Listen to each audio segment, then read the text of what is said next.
Psalm 91. Wọnú mi o, kó wá bá mi sọ̀rọ̀. Wọnú mi o, kó wá bá mi sọ̀rọ̀. Ó wọnú Mósè bá òkun sọ̀rọ̀, òkun gbọ́. Ó wọnú Èlíjà bá iná sọ̀rọ̀, iná gbọ́. Ó wọnú Màríà bí olùgbàlà aráyé. Wọnú mi o, kó wá bá mi sọ̀rọ̀. Ẹ jọ̀ọ́ ẹ farabalẹ̀ gbọ́ Psalm 91 dáadáa. Èèyàn kan kí n sọ pé bóyá èmi kí n má sọ pé èèyàn kan. Psalm 91 ó pọ̀, nǹkan tó wà ń bẹ̀ ó pọ̀, kì í ṣe nǹkan tá lè parí lọ́jọ́ kan, àbí pé tá bá tẹ̀ sọ pé a fẹ́ ṣe nígbà méjì, kì í ṣe nǹkan téèyàn lè parí. But pẹ̀lú oore ọ̀fẹ́ Ọlọ́run, mo máa ń sọ ìdí tí Psalm 91 tó ṣe pàtàkì fún wa gan. Mo máa ń sọ bá ṣe lè jẹ́ alábàápín, torí kì í ṣe fún gbogbo èèyàn o. Ó lẹ́ni tó lè, ó lẹ́ tí Psalm 91 ń ṣiṣẹ́ fún o. Mo máa sọ àwọn ẹni tó lè ṣiṣẹ́ fún, mo dẹ̀ máa sọ bó ṣe máa ń ṣiṣẹ́, bó dẹ̀ ṣe lágbára sí, mo máa sọ fún wa. So àwa kà, so fúnra wa ká lọ ṣe research sí, ká lè mọ bó ṣe bá ṣe máa ṣe síbọ̀, máa sọ bó ṣe lágbára sí fún wa, so that a lè mọ bá ṣe máa mú Psalm 91 láti èní lọ. Ṣé rí Psalm 91? Ó jẹ́ ọ̀kan lára chapter nínú Bible tó jẹ́ pé kí ni Yorùbá word yẹn, tó popular jù. Ẹni tí ò ń ṣe àtúnbí gan ó mọ̀ nípa Psalm 91. Àwọn tí ò ń ṣe kìrìsìtẹ́nì, àwọn gan ń lò, wọ́n ń lo Psalm 91. So Psalm yìí ó wà fún ààbò, ó wà fún ìwòsàn. Kò sírú àìsàn kankan tí wọ́n lè sọ pé àìsàn kìíní kan, kò sírú àìsàn yẹn bó ṣe lágbára tó Psalm 91 aborí ẹ̀. Téèyàn bá ń wá ìdáǹdè, deliverance, ẹni tó wà nínú ìdè, ẹni tó ń dè, téèyàn bá ń wá deliverance, Psalm 91 òun ni o, òun ni answer. So lóyìnbó, ẹni tó bá ń wá miraculous protection, healing àti deliverance, Psalm 91 is a place to go to in the Bible. Torí Ọlọ́run ṣe ìlérí ààbò kúrò nínú ewu, kúrò nínú àjàkálẹ̀ àrùn, kúrò nínú gbogbo àìsàn tá àti ẹ̀ tí ìgbórúkọ ẹ̀ rí àti ogun ẹ̀mí. Ẹ tó bá ń bájà ogun ẹ̀mí, tó bá jẹ́ tó gbẹ́kẹ̀lé Ọlọ́run ni, ìtúsílẹ̀ ó wà fún. Psalm 91 ni. Ẹ wá jẹ́ kí n fún yín ní àpẹẹrẹ. Tẹ́ bá lọ online, wọ́n á kọ sọ pé Psalm 91 Psalm àwọn ológun ni, soldier psalm ló máa ń pè. Tẹ́ bá kọ Psalm àwọn ológun, Psalm 91 ló máa gbé jáde. Nítorí ní ogun àgbáyé tá kọ́kọ́ jà lákọ̀ọ́kọ́, ńgbà tí Amẹ́ríkà máa lọ sójú ogun yẹn, ẹni tó jẹ́ commander, ẹni tó jẹ́ adarí ogun Amẹ́ríkà, ó mú Psalm 91, ó lọ fi ṣe káàdì, ó fi ṣe káàdì kékeré, ó fún àwọn ọmọ ogun gbà tán lọ sójú ogun, pé kán fi sára wọn, torí wọn mọ̀ tán máa bá lójú ogun àgbáyé tán kọ́kọ́ lọ jà lákọ̀ọ́kọ́. Nígbà tí wọ́n wá ń ja ogun yẹn lọ, ó wá dé stage kan, gbogbo nǹkan ogun Amẹ́ríkà ó ti wá tán. Ṣíìpù kan tó kù nínú ṣíìpù tí commandant yẹn tó wà, torí gbogbo àwọn tó wà lábẹ́ commandant yẹn ló fún ní Psalm 91 tí wọ́n mú dání. Kò sí nǹkan kan tó máa lò mọ́ láti fi jagun. Ó kù àwọn àtọlọ́run nìkan láti lè survive. Bẹ́ẹ̀ ni bọ́ǹbù dẹ̀ ń lọ lọ́tùn, ló ń lọ lósì, bẹ́ẹ̀ ni wọ́n ń yìnbọn, bẹ́ẹ̀ ni wọ́n ń ṣe gbogbo ẹ̀. Commandant yẹn wá sọ pé kí gbogbo wọn mú Psalm 91 tóun fún wọn, kọ́ mu síta, kọ́ bẹ̀rẹ̀ sí ní kà sókè, kọ́ máa kà sókè. Wọ́n mú Psalm 91, gbogbo wọn ṣáà ń kà, wọ́n ka Psalm 91, wọ́n kà sókè.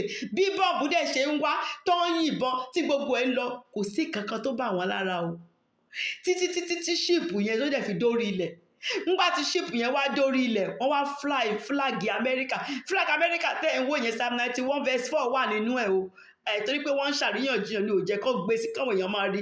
Psalm 91 verse 4 wà nínú ẹ̀. Wọ́n fly flag Amẹ́ríkà ni wípé in God we trust o. Torí Ọlọ́run ló gbé wọn dé orí ilẹ̀ láìsí nǹkan ogun kankan tán lè lò mọ́. Psalm 91 òun nìkan ni wọ́n kà láti ibi tí wọ́n ti ní nǹkan ogun títí wọ́n fi kọjá lórí omi tí ship yẹn dẹ̀ fi délẹ̀. Psalm 91 ni wọ́n ń kà, wọn dákẹ́. Psalm 91 ni torí ẹ̀ lọ ṣe ń pè ní the soldiers psalm, pé psalm àwọn ológun. Ó lágbára débi pé ńgbà tí wọ́n tún fẹ́ lọ ja ogun àgbáyé kejì, àwọn sójà Amẹ́ríkà wọ́n ti wá sọ di nǹkan tó fi ń jagun.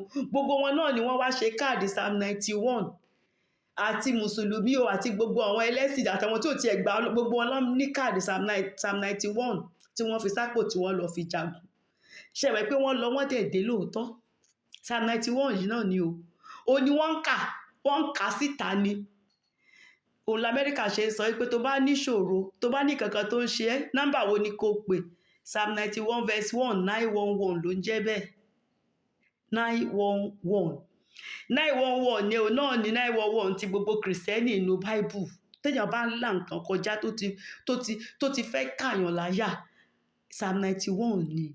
Go to Psalm 91. 911 ni àwa kìrìsìtẹ́nì nìyẹn. Òun l'Amẹ́ríkà ṣe ń pè 911. Just call 911. Psalm 91 verse 1 ló ń jẹ́ bẹ́ẹ̀. Nǹkan tó ṣe fáwọn ológun yẹn débi pé wà tó ṣì ń lọ Iraq yìí gan, àwọn tó sì jẹ́ kìrìsìtẹ́nì inú wọn, ẹbí àwọn tó bá jẹ́ sójà, àwọn tó jẹ́ kìrìsìtẹ́nì, wọ́n sì máa mú Psalm 91 káàdì yẹn, wọ́n á sì fi sápò nígbà tán bá ń lọ sójú ogun. So Psalm 91 bó ṣe lágbára tó nìyẹn. Testimony obìnrin funfun kan àgbàlagbà, mo gbọ́ testimony ẹ̀rí ẹ̀, mo wá fẹ́ sọ fún wa ká lè fi mọ́ bá ṣe mọ́ fi bá àwọn ọmọ wa sọ̀rọ̀. Obìnrin yẹn sọ pé nígbà tó òun kàwé Amẹ́ríkà, òun wá rí bí Psalm 91 bó ṣe jẹ́ pé òun ni wọ́n ń kà síta tí àwọn àmì yẹn tí wọ́n dẹ̀ dé, tí ìkankan ò dẹ̀ ṣe àwọn àmì tó kù yẹn. Ipò òun wá rò wípé òun mọ̀ pé Psalm 91 lágbára tó yìí, pé òun wá bẹ̀rẹ̀ sí ní kọ́ àwọn ọmọ òun, pọ́ àwọn ọmọ òun ṣẹ̀ ń dàgbà, ọmọ kéékèèké ni wọ́n ń gbà yẹn, pé láràárọ̀ kan tó jáde kúrò nílé, òun á jẹ́ kán ka Psalm 91. Bó ti wá di pé wọ́n ti wá mọ̀ sórí, kóun tó sọ pé Psalm 91 pé open your Bible wèrè, wọ́n á kàn sọ sórí ni, àwọn ọmọ yẹn á kàn sọ sórí kán ráyè máa lọ bí títí wọn. Pé òun ò tiẹ̀ dẹ̀ mọ̀ pé kan náà àwọn ọmọ wọn máa lọ join àwọn ológun o. Òun kàn kọ́ wọn Psalm 91 yẹn pé kàn tiẹ̀ mọ̀, tó nígbà tán bá dàgbà kán mọ̀ pé at least wọ́n dín nǹkan kan mú nínú Bible.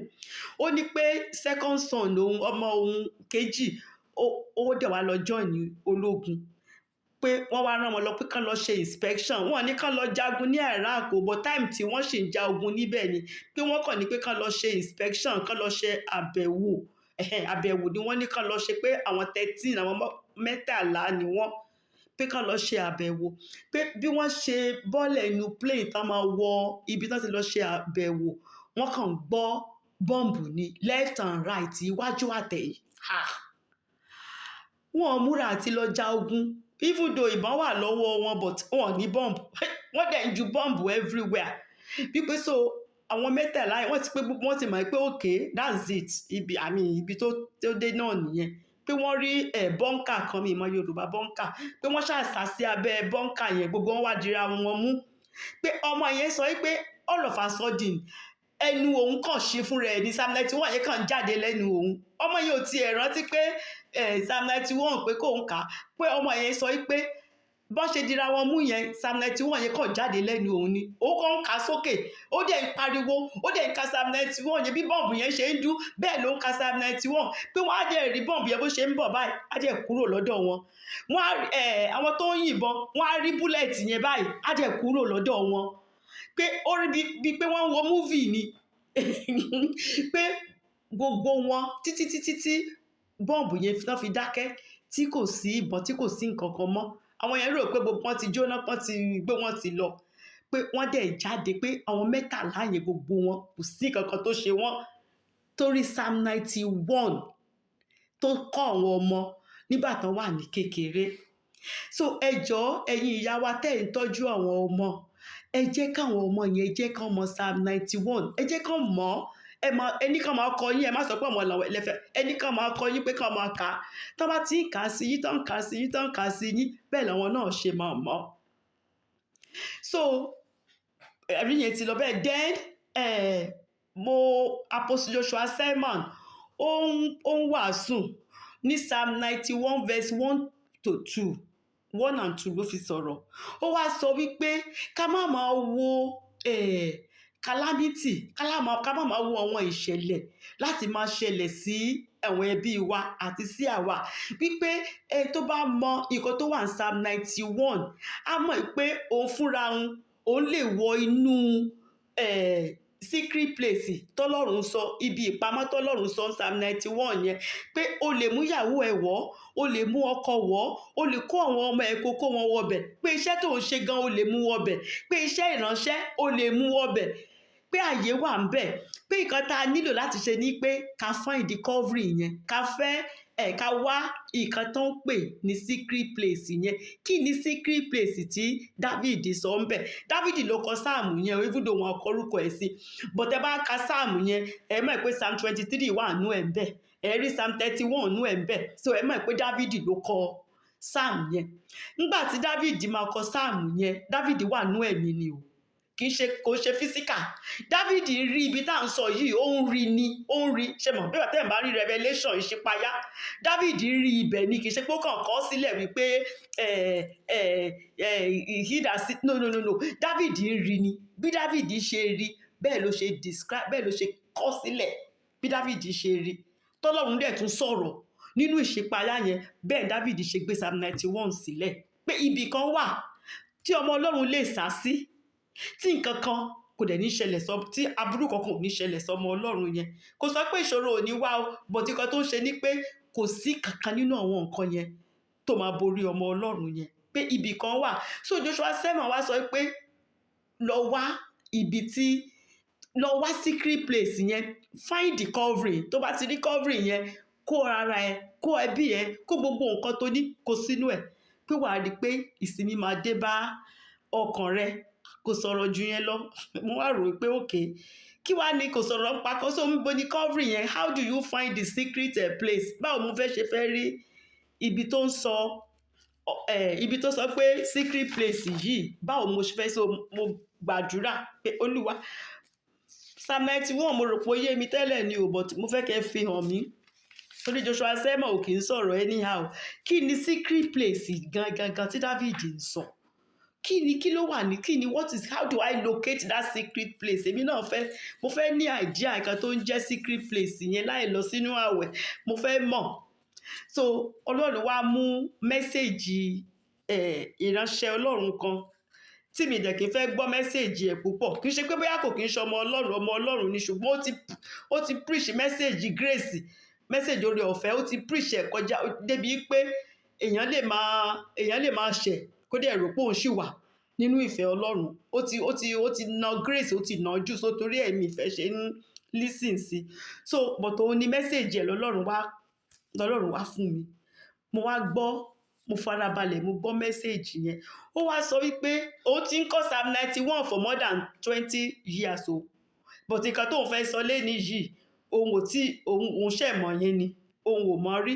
Ó ní torí pé òun lọ sí Israel, ó ní rabbi, àwọn ará Israel, ó ní rabbi kan wá sọ fún òun wípé ṣó mọ̀ pé tó bá níṣòro, tó bá mọ̀ pé kankan dojúkọ ẹ tí nǹkan yẹn tó mọ ọ̀nà àbájáde, ṣó mọ̀ pé tó bá ka Psalm 91 gbà méje wípé ìyàtọ̀ dẹ̀ máa wà. Pé òun wá sọ wípé bó sọ wípé yes, wípé tó bá jẹ́ pé òun lójú ẹ̀mí ni, pé òun á rí pé idà Ọlọ́run ó wà ní Psalm 91, pé David ò kàn kọ Psalm 91, pé David rí nínú ẹ̀mí, ó rí gbogbo nǹkan tó wà níbi ìpamọ́ yẹn, pé David rí ni. Pé òun wá sọ pé okay, that's strange, òun ò tí ì gbọ́ yìí láti ìgbà tó ti ń kọ́ Psalm 91, pé so ìgbà tóun náà wá dé bí òun náà wá bẹ Ọlọ́run wípé Olúwa, kí ló wà ní Psalm 91 tí mi tí ì mọ̀? Open my eyes, pé òun náà fẹ́ rí. Ó lọ́lọ́run wá sọ pé okay, kóun ka verse 1. Ó lóun ka verse 1, ó lóun ò rí nǹkan kan tí ó yàtọ̀ sí eléyìí tóun ti mọ̀. Ọlọ́run wá sọ wípé kóun kà á, òun wá sọ pé okay, ẹni tó jókòó níbi ìkọ̀kọ̀ ọ̀gá ògo ni yóò máa gbé abẹ́ òjìji Olódùmarè.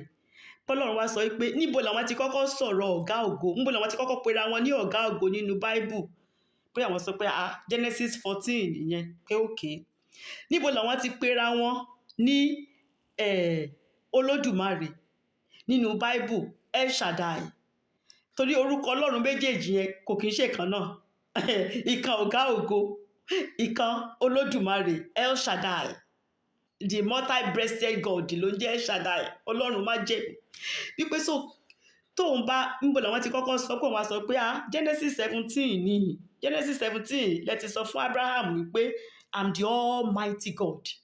The Almighty mean pé èmi ni mo lè ṣe gbogbo nǹkan. I don't even need you to participate at all. I am the Almighty El Shaddai, Olódùmarè, ọba tó lóhun gbogbo lódù pé Genesis 17 òun wá sọ pé òkè pé Ọlọ́run wá sọ pé tó bá ti mọ nǹkan tó wà láàrin Genesis 14 and Genesis 17 then wà mọ ibi tí ó ń jẹ́ ibi ìkọ̀kọ̀ tí David sọ̀rọ̀ nípa rẹ̀ pé èèyàn lè jókòó níbẹ̀. Bóun dẹ̀ lọ ka Genesis 15 pé 15 and 16 ló wà láàrin ẹ̀, ó lóun lọ ka 15 òun ka 16 òun wá rò pé kí wá kò tí ì yé òun náà òun gbàdúrà òun kà òun wá rí pé ní Psalm 15 Genesis 15 nǹkan tó ṣe pàtàkì jù níbẹ̀ ni pé Melchizedek ó pàdé Abraham, nígbà tó dẹ̀ pàdé Abraham ó fún Abraham ní búrẹ́dì àti wine, Abraham náà dẹ̀ fún ní tithe, ó san tithe fún pé so kí nìyẹn ní ṣe pẹ̀lú secret place pípọ́ lọ́wọ́ wá sọ fún òun wípé ta ni Melchizedek yẹn, ṣé nínú Bible kò sí ẹni tó ń jẹ́ king and priest? You can be o lè jọba o dẹ̀ lè jẹ́ priest, o lè ṣe méjèèjì papọ̀. Nínú New Testament after the order of Jesus Christ nìkan láti wá di king and priest, but èèyàn kan wà ní New Testament tó jẹ́ ó dẹ̀ introduce ara ẹ̀ wípé ọba lòun priest dẹ̀ lòun pé Melchizedek ni wọ́n sọ pé Melchizedek náà ni pé that is the Lord Jesus Christ himself.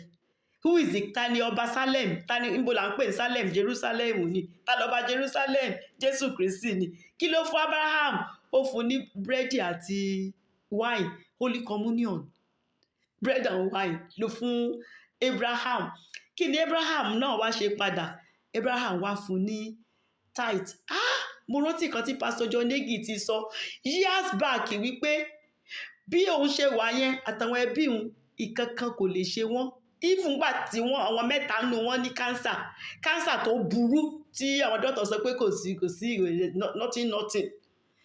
John Hagee sọ wípé òun ò jẹ Ọlọ́run ní tithe, I don't owe God one tithe wípé because òun mọ̀ pé tithe covering ni, bọ́ kò yé mi nígbà pé kan tí John Hagee sọ nìyẹn pé ẹ tó bá ń san tithe fọ́lọ́run covering ni, then tó bá ń jẹ Holy Communion regularly tó ti mọ Jésù Kristi ni, kò ṣe tí ò tí ì mọ Jésù o, ẹni tá ti wẹ̀ nínú ẹ̀jẹ̀ tó ti mọ Jésù Kristi tó ń jẹ Holy Communion pé covering yẹn ó bò when you eat the Holy Communion with understanding ni o, pẹ̀lú ẹ tó mọ pẹ̀lú òye pé ó bò bóun wá sọ pé ṣé tíyẹn bá ṣe nǹkan tó tọ́lọ́run dúró àti sọ fún òun náà nìyẹn, òun mọ̀ yẹn tẹ́lẹ̀ náà, òun sọ tithe òun lo Holy Communion pé bọ̀dùgbà tóun ṣàbẹ̀rẹ̀ sí ní tóun ka kinní yẹn tóun ronú sí ó wá ń yé òun sí díẹ̀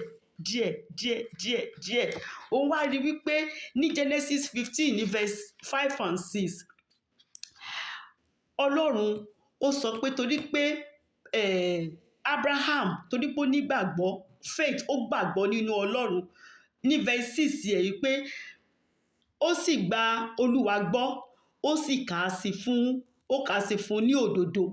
Ṣé mọ̀ Ọlọ́run ka righteousness ó kà fún faith, fún ìgbàgbọ́.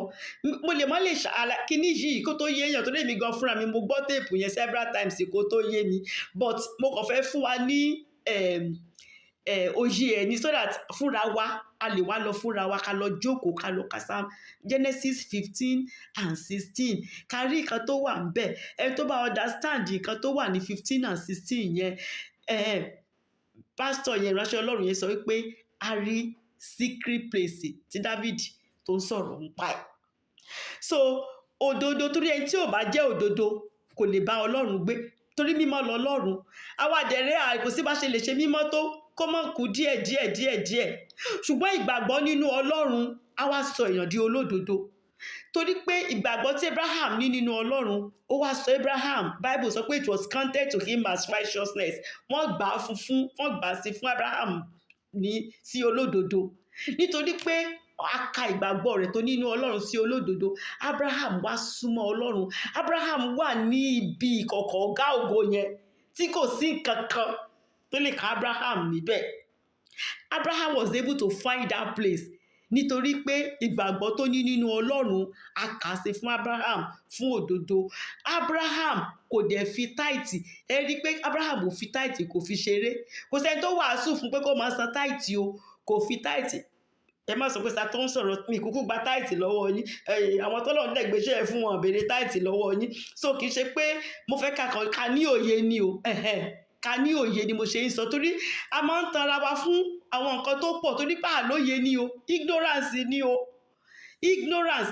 John Hagee ó ti preach message yẹn láti fẹ́ẹ̀ tó 50 years báyìí. John Hagee ṣì wà ń bẹ̀ lẹ́ni ó ṣì ń wàásù fọlọ́run at 87 years old. Gbogbo àtìyàwó àtọmọ méjì tán ní cancer ń gbà yẹn kò sí kankan tó ṣe wọ́n, they are working for God o, doing great, doing mighty things for God. Mo kàn ṣe rántí gbogbo ẹ̀ papọ̀ nígbà tí mo wá ń ka Genesis 15 pé ṣé pé táìtì lágbára tó bí eléyìí. Pastor Adébóyè sọ o, Oyèdépò sọ o, bọ̀ mo kàn ń rò pé wọ́n sọ pé káwọn èèyàn lè máa san táìtì ní ìmọ̀ pé táìtì pé kò kì í ṣọ̀rọ̀ owó nìkan, pé táìtì ó máa ń fún èèyàn, ó máa ń da aṣọ ọlọ́run bòyàn ni, blanketi ọlọ́run á wá dà bòyàn. Mi ìmọ̀ pé bó ṣe rí nìyẹn o. So ìránṣẹ́ ọlọ́run yìí sọ pé iye ló ń rí ní Genesis 15, then ní 16 kíní ló wà ń bẹ̀, Sarah àti Hagar ló wà ń bẹ̀. Tẹ́ bá ka Genesis 16 ó wá ní pé nǹkan tó ń dẹ̀ máa ń pa Sarah ni wípé Sarah oore ọ̀fẹ́ ni. Apostle Paul sọ yẹn Galatians pé Sarah dúró fún oore ọ̀fẹ́, Hagar dúró fún òfin. Ṣé mọ̀ pé òfin nígbà yẹn tí obìnrin tó bá bímọ fọ́kọ ẹ, ọmọ ọ̀dọ̀ tó bá ní o lè fún ọkọ ẹ pé kọ́kọ ẹ kó bá láṣepọ̀, tó bá dẹ̀ bímọ ìwọ ló máa ní ọmọ yẹn. Òfin ni pé Hagar dúró fún òfin, pé bọ̀ Sarah dúró fún oore ọ̀fẹ́. Torí ẹ̀ lọ́lọ́run ṣe dúró kó di pé Sarah kò ṣe nǹkan obìnrin mọ́, kò tiẹ̀ lè ever ronú pé òun fẹ́ bímọ mọ́. Bá ọkọ ẹ̀ náà kò lè ever ronú pé òun tiẹ̀ lè bímọ mọ́. Torí pé Ọlọ́run fẹ́ sọ fún wọn wípé I am the Almighty. Èmi lọ́lọ́run tó tóbi, tó lágbára, El Shaddai. Mi ò nílò yín láti ṣe nǹkan tí n bá fẹ́ ṣe. Tí n bá fẹ́ ṣe nǹkan, màá ṣe nǹkan tí ò ní kankan ṣe pẹ̀lú òfin. Nǹkan tó ń jẹ́ grace nìyẹn. Ṣé o pé tẹ́ bá fẹ́ gun 10-story building sí, òfin sọ pé kẹ́ lọ gun staircase lẹ máa gùn lọ. Ṣùgbọ́n tí grace bá dé, lift ló máa gbé yín o. Escalator ni ìyẹn la pè ní grace. Ẹni tó bá ṣe ń gun òkè yẹn lọ tó ṣe máa fi 1 hour gùn, ẹni tó rí ọ̀fẹ́ bá wà fún á dẹ̀ escalator máa gbé ni àbí kí lift gbé 2-3 minutes ó ti wà ń bẹ̀. So grace ni Genesis 16 ló dúró fún. Ẹni tó bá fẹ́ lọ kà, tẹ́ bá wá kà dáadáa, nǹkan tí mò ń sọ yìí á jẹ́ kó yé yín. Ẹ gbọ́ téèpù yẹn, fídíò yẹn, ẹ wò dáadáa, ẹ gbọ́ tẹ́ máa fi gẹ̀ẹ́tì ọ̀rọ̀ tí mò ń tú àti sọ torí mi lè sọ púpọ̀ jù yẹn torí àkókò wa. But 16 grace, Genesis 16 ló wà ń bẹ̀, grace ọlọ́run. Pé God is the Almighty. Ọba tó lóhun gbogbo lódùlódù ni, jagunjagun tẹ́nìkan ò lè borí rẹ̀ ni. That grace is sufficient for us. So if you have faith in God, tó bá ní ìgbàgbọ́ gidi nínú Ọlọ́run, Genesis 15 irú ìgbàgbọ́ tí Abraham ní, a máa kà sí fún òdodo fún ọ. So torí pé a máa kà fún òdodo fún ọ yẹn, ìyẹn máa qualify láti lè dúró níbi kọ̀kọ̀ ọ̀gá ògo yẹn gangan. Abẹ́ blanket Ọlọ́run ló ń jẹ́ bẹ́ẹ̀ o. Ó mọ jẹ́ kéèyàn lè dúró ń bẹ̀. Ṣùgbọ́n ẹni tó bá nígbàgbọ́, Bishop Oyèdépò sọ pé ìgbàgbọ́ obedience ló ń jẹ́ bẹ́ẹ̀.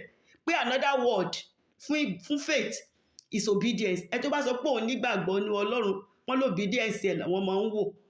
Tó bá sọ pé nígbàgbọ́ ní Ọlọ́run ò kì í san tithe, Oyèdépò sọ pé òun nígbàgbọ́. You don't believe God. If you believe God, you will not joke with tithe. Pé if you believe God, gbogbo nǹkan Ọlọ́run ó máa you will love him. gbogbo nǹkan Ọlọ́run máa káyàn lára ni. So téèyàn bá nígbàgbọ́, it will be counted to you as righteousness, that you believe God for just anything ni. You just believe God ni pé Ọlọ́run yìí kò ní ever fail. Mo gba Ọlọ́run yìí gbọ́ ló ń jẹ́ ìgbàgbọ́. And then Holy Communion, you take Holy Communion and you pay your tithe. So téèyàn bá dẹ̀ tí ní ìbáṣepọ̀ pẹ̀lú Jésù, ẹni tá àti ìwẹ̀nú ẹ̀jẹ̀ tó bá kàn jẹ́ Holy Communion, ó kàn jẹ́ lásán ni o, búrẹ́dì àti wáìnì lásán ló ń mu o. Ẹ tá bá ti wẹ̀nú ẹ̀jẹ̀, ó nìkan ni ẹ̀jẹ̀ Jésù máa ń ṣiṣẹ́, ó nìkan ló mọ̀ pé yes, tó bá sick, tó bá jẹ Holy Communion, a máa kárí yàtọ̀, pé yàtọ̀ wà. So fún àkókò ta ní mi ní lè sọ jù yẹn lọ nípa secret place yẹn, but ẹ tó bá fẹ́ really fẹ́ wá secret place yẹn gidi, ẹ̀yẹ lọ wo Genesis 14. Kí ló ṣẹlẹ̀ ní Genesis 14 ibi tọ́lọ́run ti introduce ara ẹ̀ as ọ̀gá ògo. Ó ní èmi ni Ọlọ́run ọ̀gá ògo, Ọlọ́run tó dá ayé àti ọ̀run ló ń jẹ́ bẹ́ẹ̀. Ọlọ́run tó dá ayé àti ọ̀run. So nígbà tí David ń sọ ní verse 1, David sọ pé ẹni tó bá jókòó níbi ìkọ̀kọ̀ Ọlọ́run tó dá ayé àti ọ̀run yẹn, ẹni yẹn máa gbé ní abẹ́ òjìji Olódùmarè, the Almighty God. Oore ọ̀fẹ́ máa wà fẹ́ni yẹn ló ń jẹ́ bẹ́ẹ̀. Torí lákòókò ní Genesis 17 Ọlọ́run ti pera ẹ̀ ní the Almighty fún Abraham. Níbẹ̀ ló ti ní májẹ̀mú pẹ̀lú èèyàn. Yahweh, covenant keeping God. Olóṣè ń pe Psalm 91 ní contract of trust. Àwọn Bible scholar wọ́n á ní contract of trust Ọlọ́run ní pẹ̀lú àwa onígbàgbọ́ ní contract ni. Torí májẹ̀mú Ọlọ́run Olódùmarè yẹn, ó ní májẹ̀mú pẹ̀lú èèyàn, ó ní májẹ̀mú pẹ̀lú Abraham. So ẹni tó bá mọ ọ̀gá ògo tó dẹ̀ mọ El Shaddai, tó wá lè lọ dúró láàrin méjèèjì yẹn, òun ló ẹni tó rí ibi ìkọ̀kọ̀ ọ̀gá ògo gangan nìyẹn. Okay, ìyẹn dìbò ẹ tó bá rí, praise God. But fẹ́ni tí kò ní oore ọ̀fẹ́ láti lè ka Bible débẹ̀, ẹ̀yin ẹbí ẹ̀mí mímọ́ á ràn yín lọ́wọ́ lórúkọ Jésù. So ẹ jẹ́ kí nígbà tí a bá ka Psalm 91, ṣe mọ̀ pé tá bá mọ̀ sọ́kàn wa, ta kà sórí, téèyàn kà sórí, èèyàn máa kà síta ni o, kì í ṣe pé ẹ tí ò dẹ̀ mọ̀ sórí tó bá fẹ́ kà á kà síta. Psalm 91 ló ṣe é kà sínú o. Tẹ bá fẹ́ kó ṣeṣẹ́, ẹ fẹ́ really lo Psalm 91, ẹ máa kà síta ni o. Kò ṣe pé ẹ máa kà sínú, ẹ máa kà síta, ẹ máa forúkọ yín sí, ẹ forúkọ orúkọ àwọn ọmọ yín sí. Gbogbo nǹkan tẹ fẹ́ kó sábẹ́ ìkọ̀kọ̀ ọ̀gá ògo yẹn, ẹ fi sí. Tẹ bá ń ka Psalm 91. So nígbà tẹ bá ń ka Psalm 91, nǹkan tẹ́ ń ṣe ni wípé ẹ ń sọ fún Sátánì wípé mi ò kì í dájà ogun o, èmi ò kì í ja ogun àdájà. Ogun tó ń lọ yìí, Ọlọ́run wà nínú ẹ̀. Ọlọ́run Baba, Ọlọ́run Ọmọ, Ọlọ́run Ẹ̀mí Mímọ́, àwọn áńgẹ́lì Ọlọ́run wọ́n wà nínú Psalm 91. So àwọn lọ́ dúró tì mí ni wọ́n jọ ń jagun o. Èmi nìkan kọ́ ni mò ń ja ogun. Ọmọ Ìgbò kan kọ orin kan ní Yorùbá, Victoria Orense. Inspiration láti Psalm 91 yẹn ló ti rí nípa ọ̀rọ̀ ogun àdájà, pé Kìrìsìtẹ́nì ò kì í da ogun àdájà. Kìrìsìtẹ́nì tó bá mọ ara ẹ̀ ní ọmọ Ọlọ́run tó dẹ̀ wà níbi ìkọ̀kọ̀ ọ̀gá ògo yìí, pé ogun tó bá ń jà, òun àtọlọ́run àtàwọn áńgẹ́lì ni wọ́n jọ ń jà. Ẹ tó bá mọ orin yẹn, mi mọ̀ dáadáa but máa kọ. Ẹni tó bá dojúkọ mí, á bá bàbá mi nílé. Ẹni tó bá rokú kàn mí, á bá bàbá mi lẹ́jọ́. I get backing, oh, I no dey walk alone. I walk with God the Father, walk with God the Son, walk with God the Spirit. All of them join. I get backing, oh, I no dey walk alone. Ogun bẹ́ẹ̀ yẹn mo kàn sọ yẹn ni pé ẹni tí ó bá dojú ogun kọ wá, ó dojú ogun kọ Ọlọ́run ni. Ó dojú ogun kọ Ọlọ́run, God the Father, God the Son, God the Holy Spirit, àti gbogbo àwọn áńgẹ́lì.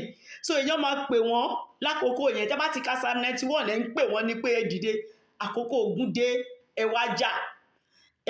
Nǹkan tá à ń ṣe nìyẹn tá bá ti ń ka Psalm 91.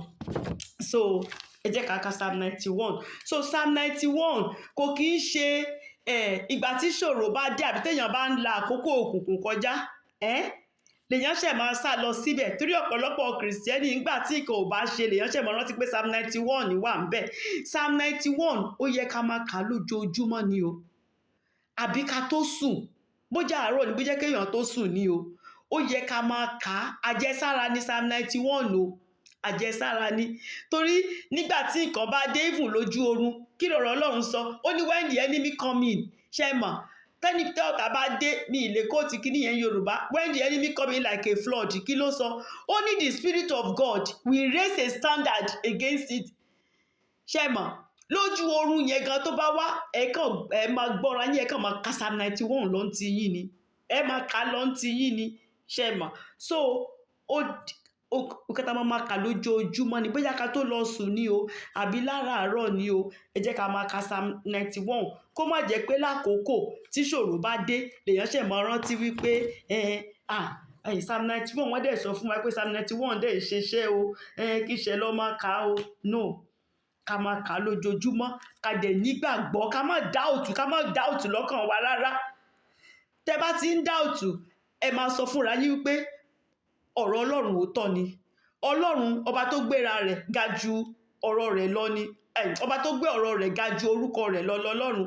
Ẹ máa fúnra yín sọ fún yín, torí Sátánì máa sọ fún yín pé ẹ má má dásíta tó ń lo ọ̀rọ̀ yín ò máa ṣeṣẹ́, ẹ sọ pé shut up, ó ń ṣeṣẹ́, ọ̀rọ̀ Ọlọ́run ń ṣeṣẹ́. Tẹ́ bá tiẹ̀ ń kà á tẹ́ ẹ̀ tí ì rí pé ó ń ṣeṣẹ́, ẹ̀yin ṣáà máa kà á sí, ẹ máa sọ lọ débi pé ẹ máa rí pé á kàn bẹ̀rẹ̀ sí ní ṣeṣẹ́ fún yín ni. Ọmọ tó bá fẹ́ rìn, ọjọ́ kan tó bá dìde kọ́ ló ń rìn. Ṣe mọ̀ so ọ̀rọ̀ Ọlọ́run ẹ máa quote ẹ̀, ẹ máa confess ẹ̀, á dàbí pé kò ṣeṣẹ́, but tó bá dé stage kan faith yín á kàn káṣe fáyà ni. Tí faith yín bá ti lè gbé báyìí, tó bá ti agree pẹ̀lú ọ̀rọ̀ yẹn ó ti di ti yín nìyẹn, ti mú yẹn mú, ẹ kàn rí pé kẹ́ tó sọ á kàn máa ṣeṣẹ́ ni, kẹ́ tó sọ á kàn máa ṣeṣẹ́ ni. So ẹ má wà discourage tọkàn yín bá sọ fún yín pé ẹ kò máa ṣeṣẹ́, ó ń ṣeṣẹ́ o. This word has been tried, it has been proved, wọ́n ti prove ẹ o ní gbogbo ọ̀nà. So ó ń ṣeṣẹ́. So ìgbàgbọ́ wa ò ní kí Ọlọ́run kó túnṣe, ká dẹ̀ tún gbàgbọ́ wa fúnra wa ká túnṣe, ká gbàgbọ́ pé gbogbo nǹkan tọ́lọ́run bá sọ òótọ́ ni, àti wípé life is spiritual. Mo fẹ́ kí ìyẹn yé wa, torí ẹni tí ò bá mọ̀ wípé kí nǹkan tó ṣẹlẹ̀ láyé yìí ó ti ṣẹlẹ̀ nínú ẹ̀mí, àwọn ẹ̀mí òkùnkùn yẹn lọ́mọ gbogbo yẹn. Kí nǹkan tó ṣẹlẹ̀, tí nǹkan bá ṣẹlẹ̀ láyé ó ti kọ́kọ́ ṣẹlẹ̀ nínú ẹ̀mí.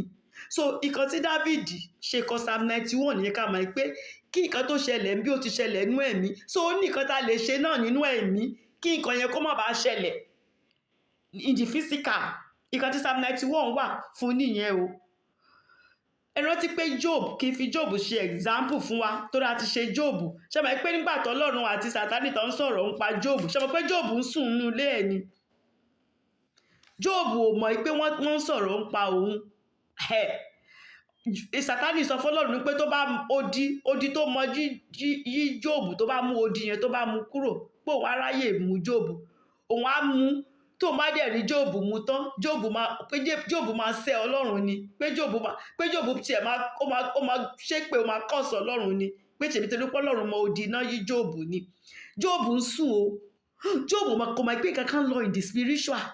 Job ò ní discernment kankan, Job sùn ni, kò gbọ́ nothing, torí Job lè stop kìíní yẹn tó bá jẹ́ pé tó wà nú ẹ̀mí ni. Job ò mọ̀ kankan, Job sùn ni. But nígbà kan ti sọ̀rọ̀ yẹn tán, Ọlọ́run sọ pé òkè Sátánì lọ, ṣùgbọ́n má pa o, ẹ̀mí ìfẹ́ ẹ̀mí ẹ̀ fún ọ. Ó dẹ̀ dọjọ́ kan lóòótọ́, gbogbo ẹ̀ dẹ̀ bẹ̀rẹ̀ sí ní ṣẹlẹ̀. Kò ṣọjọ́ tó ṣẹlẹ̀ yẹn wọ́n ti sọ, ó ti ṣẹlẹ̀ nínú ẹ̀mí kó tó di pé ó ṣẹlẹ̀ ní physical.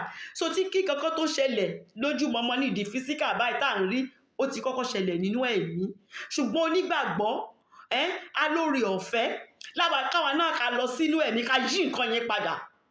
Nǹkan tí Psalm 91 wà fún nìyẹn. Life is spiritual. You can go to the spiritual and turn things around.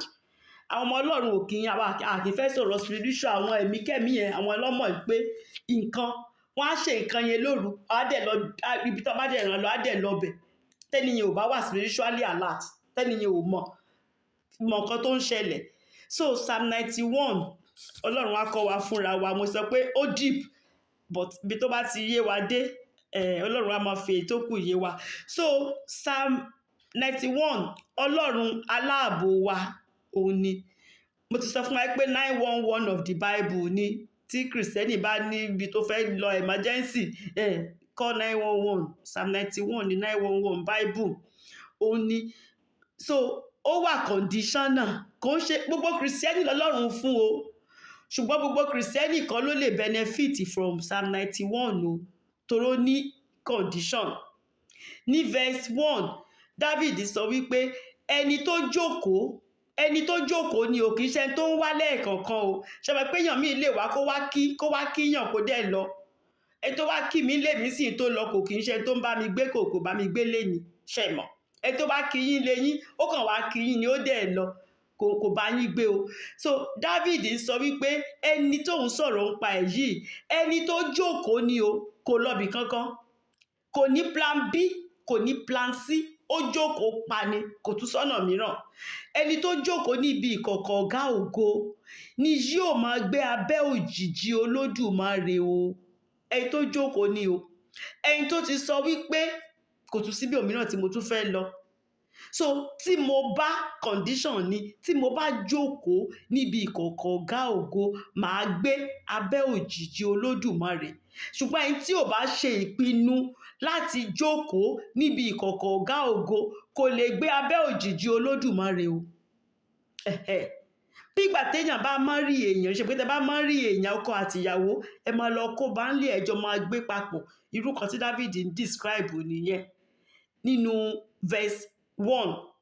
So ní verse 2 ó wá sọ pé èmi ò wí fún Ọlọ́run pé ẹ máa gbọ́ o, ó ní èmi mo máa confess ni o, mo máa jẹ́wọ́. Confession ló ń jẹ́ bẹ́ẹ̀ pẹ̀lú ìgbàgbọ́. Èmi ò wí fún Ọlọ́run, fúnra mi ni màá sọ fún Ọlọ́run wípé Olúwa ìwọ ni ààbò àti odi mi o, kò tún sí ẹlòmíràn, kò sọ́lọ́run mìíràn o, kò tún sí ọ̀nà mìíràn tí mo tún ní. David tó dẹ̀ ń sọ̀rọ̀ yìí ológun ni o, ṣé mọ̀, ó dẹ̀ ń sọ fún wa pé Ọlọ́run yìí nìkan òun lòun fi ṣe ààbò òun ni. Torí ẹ̀ ni ò ṣe sọ pé Ọlọ́run ni ààbò wa. Ó ní èmi ò wí fún, èmi ni I singular personal, èmi ò wí fún Ọlọ́run pé ìwọ ni ààbò àti odi mi.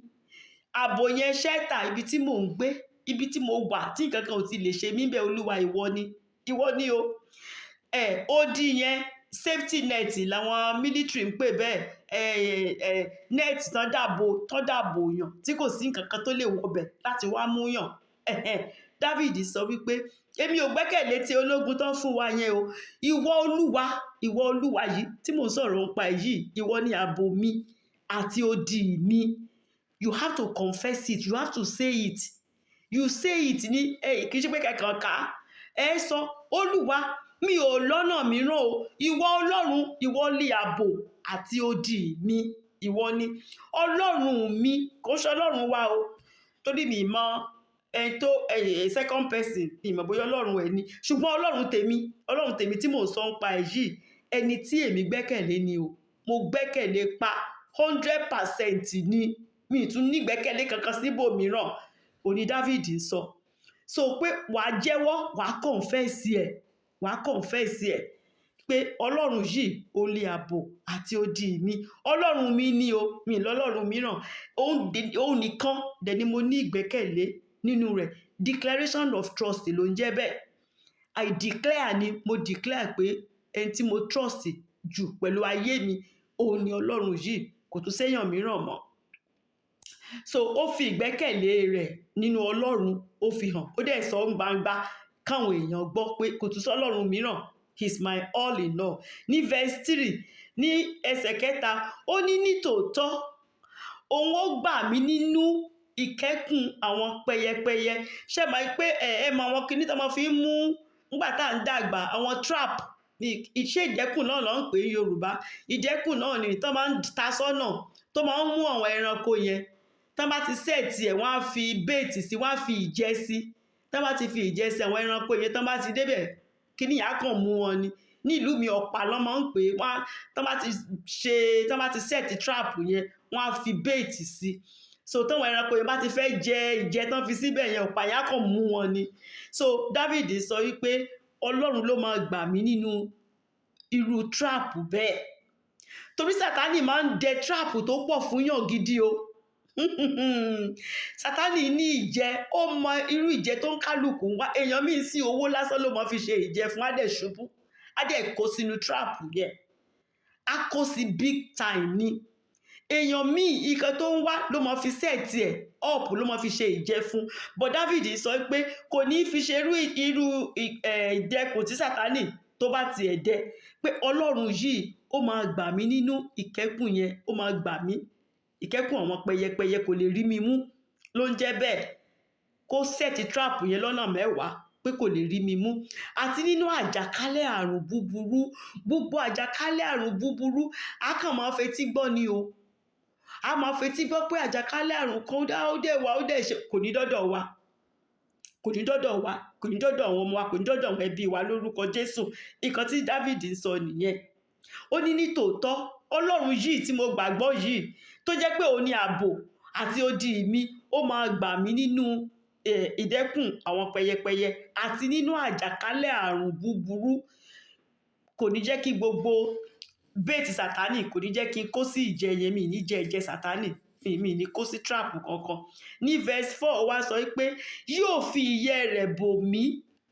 Ọlọ́run yìí náà ni o, tó jẹ́ ààbò àti odi mi yìí, ó máa fi ìyẹ́ rẹ̀, ó máa fi bò mí ni o. Abẹ́ ìyẹ́ apá rẹ̀ ni èmi ó sì gbẹ́kẹ̀lé. Pé tí má ti wà lábẹ́ ìyẹ́ apá rẹ̀ yẹn, mi kò ní nǹkan kan, kò sí nǹkan tó tún bọ́dà mi mọ́. I know I'm safe. Mo mọ̀ pé mo wà ní ìpamọ́. Ẹ mọ bẹ́ẹ̀ nìyẹn ṣe máa ń ràgà bo ọmọ ẹ̀. Tẹ́dì ẹ bá ti pa ọmọ báyìí, ó máa kó wọn sábẹ́ ẹ̀. So tẹ́yẹ àṣà bá dé, ẹyẹ àṣà yà kàn máa wu ọ̀run, kò sí kankan tó lè ṣe. Ọmọ tó bá kúrò lábẹ́ ìyá ẹ̀ yẹn, ó làṣà máa gbé. But tí ẹdìyẹ yẹn tó bá ti lè da fẹ́dà sí ẹ̀, tó bá ti lè da ìyẹ́ ẹ̀, tó bá ti lè dáàbò ọwọ́ ọmọ yẹn, àṣà kan tó àṣà bá wò títí àṣà máa lọ ni, kò lè gbé kankan nínú wọn. So David sọ pé Olúwa yóò fi ìyẹ́ rẹ̀ bò mí. Bí ẹdìyẹ ṣe máa ń ràgà bo ọmọ, Olúwa yóò fi ìyẹ́ rẹ̀ bò mí. Abẹ́ ìyẹ́ apá rẹ̀ ni èmi ó sì gbẹ́kẹ̀lé. Òtítọ́ rẹ̀, because God is faithful, God is truth. Òtítọ́ rẹ̀ ni yóò ṣe asà àti àpáta mi. Òtítọ́ Ọlọ́run ni o, kò tún sòtítọ́ mi ń bí òmíràn. Ọlọ́run yìí nìkan ló jẹ́ òtítọ́. Ọ̀rọ̀ rẹ̀ òtítọ́ ni. So òtítọ́ tó Ọlọ́run yìí nìkan, òun ló máa jẹ́ asà fún mi, òun ló dẹ̀ máa jẹ́ àpáta mi, kò tún sí nǹkan mìíràn. Òtítọ́ Ọlọ́run yìí nìkan òun ni mo dì mú. Ṣé rí pé ẹni tó bá intimate, ẹni tó súnmọ́ Ọlọ́run gidi, òun ló lè máa sọ̀rọ̀ bí eléyìí. Torí abẹ́ òjìji tí David ń sọ̀rọ̀ nípa èyí, ẹni tó bá fẹ́ dúró sábẹ́ òjìji èèyàn, ẹ mọ̀ pé ó máa súnmọ́ ẹni yẹn ni. Ẹni tí ò bá súnmọ́ èèyàn kò lè rí òjìji èèyàn. Ṣé mọ̀? So àwọn nǹkan tí David ń sọ bí gbogbo intimacy, òyìnbó máa pọ̀ ní teaching wa ẹ̀ ní ẹ bá mi gbà bẹ́ẹ̀. Ẹni tó súnmọ́ Ọlọ́run ní gidigidi gan, òní David ń ṣe àpèjúwe ní Psalm 91. So ní verse 5 ó wá sọ pé ìwọ kì yóò bẹ̀rù nítorí ẹ̀rù òru. Ẹni tó fẹ́ wà níbi ìkọ̀kọ̀ ọ̀gá ògo yìí, tó fẹ́ gbé abẹ́ òjìji Olódùmarè yìí, kò gbọ́dọ̀ bẹ̀rù o. Ṣé ẹ mọ̀ pé ẹ̀rù ló máa ń ṣílẹ̀kùn fún Sátánì? Gbogbo nǹkan tó ń ṣẹlẹ̀ ẹ̀rù ni o. Tí ẹ̀rù ò bá wọlé, kò sí nǹkan tó lè ṣẹlẹ̀. Èèyàn míì sìn tó bá ti lálàá, tó bá ti jí, àlá burúkú tó ń lá yẹn, kó má lọ ṣẹ o, aláhùn dẹ̀ máa ń ṣẹ o, ó ti gbàgbé ọ̀rọ̀ Ọlọ́run. David sọ pé òtítọ́ Ọlọ́run nìkan ló máa jẹ́ asà àti àpáta tó ń wo. Kò it doesn't matter irú àlá tó lá. Nǹkan tó ṣẹlẹ̀, òtítọ́, kí lòtítọ́ Ọlọ́run ní í ṣe pẹ̀lú ọ̀rọ̀ yẹn? Wà á cancel àlá yẹn. Táláì bá tiẹ̀ ń ṣe and so what? Ṣáláì wá lágbára jọ̀rọ̀ Ọlọ́run ni. Who is it that says and it cometh to pass when the Lord commanded it not? Ọ̀rọ̀ Ọlọ́run ló lékè gbogbo ẹ̀. Béèyàn tiẹ̀ sọ fún ẹ pé oríran pé o máa kú, sọ pé irọ́ ni. Ọ̀rọ̀ Ọlọ́run ò sọ bẹ́ẹ̀. Ọlọ́run sọ pé ọmọdé máa ń kó at the age of 100, àgbàlá ẹ tó bá lo ọjọ́ ìpè 120 ni wàá fọ̀rọ̀ Ọlọ́run wàá fi káńsù lẹ̀, nǹkan tó ń jẹ́ bẹ́ẹ̀ nìyẹn. So ẹ̀rù, nǹkan burúkú ni ẹ̀rù ló máa ń ṣílẹ̀kùn fún gbogbo àwọn kinní yìí. Àìsàn tó máa ń pa àwọn èèyàn, àìsàn kan ló ń pa wọ́n o, ẹ̀rù àìsàn yẹn, ẹ̀rù pé wọ́n ti sọ fún wọn pé àìsàn yẹn máa ń pa àwọn èèyàn, ló ń pa àwọn èèyàn o, kò ń ṣàìsàn yẹn fúnra ẹ̀. Fear of the disease, fear of the unknown. Ẹ̀rù nǹkan téèyàn ò mọ̀, kí ló dẹ̀ máa ṣẹlẹ̀, níbo ló máa yí sí, nǹkan tó máa ń ṣílẹ̀kùn sílẹ̀ nìyẹn o. Mo ti sọ fún wa pé tí fear bá kanlẹ̀kùn, karán gbàgbọ́ kó lọ ṣí, kò ní sí nǹkan kan, kò ní sẹ́ni tó máa wà ń bẹ̀, á disappear ni. Tẹ́ bá ti rán gbàgbọ́ kó lọ ṣí, fear máa disappear ni. So ẹ má jẹ́ kí a bẹ̀rù rárá. David sọ pé èmi kì yóò bẹ̀rù o, torí tí n bá bẹ̀rù á ṣílẹ̀kùn fún nǹkan tí ò yẹ kí lẹ̀kùn ṣí fún. David sọ pé èmi kì yóò bẹ̀rù nítorí ẹ̀rù òru, torí ẹ̀rù wà lóru o. Òru àwọn nǹkan burúkú wọ̀nyí náà máa ń ṣiṣẹ́ ibi wọn o. Òru ni o. Bible gan sọ fún wa pé nígbà tí èèyàn bá sùn lóru, ṣe mọ̀, nígbà yẹn làwọn ọ̀tá yẹn máa ń ṣiṣẹ́ ibi tí wọ́n á wá tí wọ́n á dẹ̀ fún epo sí àlìkámọ̀. Ṣé rántí? So ẹ̀rù wà lóru, ẹ̀rù wà. But David sọ pé èmi kì yóò bẹ̀rù. Nígbà tí tókùnkùn bá ti ṣú, tókùnkùn ṣú mọ́ òun, ìyẹn nígbà tí àwọn situation kan bá wà tí ò wà palatable ló ń jẹ́ bẹ́ẹ̀. David sọ pé èmi ò ní bẹ̀rù. Mi ò ní bẹ̀rù rárá. Mi ò ní bẹ̀rù. Tàbí fún ọfà tí ń fò ní ọ̀sán. Àwọn ilé tó ti ẹ̀ ń ṣẹlẹ̀ lójú èèyàn ló ń jẹ́ bẹ́ẹ̀ lọ́sàn-án. Àwọn ìṣòro tó jẹ́ pé lójú èèyàn báyìí gangan ló dẹ̀ ń ṣẹlẹ̀. David sọ pé mi ò ní bẹ̀rù. Àtèyí tó máa ń ṣẹlẹ̀ lóru ńgbà tí mi ò mọ̀, àtèyí tó ṣẹlẹ̀ nígbà tó jẹ́ pé à ń wò lójú báyìí, David ní mi ò ní bẹ̀rù kankan. Nítorí mo ní Ọlọ́run ọ̀gá ògo. Mo ní Ọlọ́run tó jẹ́ ààbò fún mi. Èmi kò sí kankan tó máa mì mí. Nǹkan tí David ń try àti sọ nìyẹn. Proverbs 28 verse 1.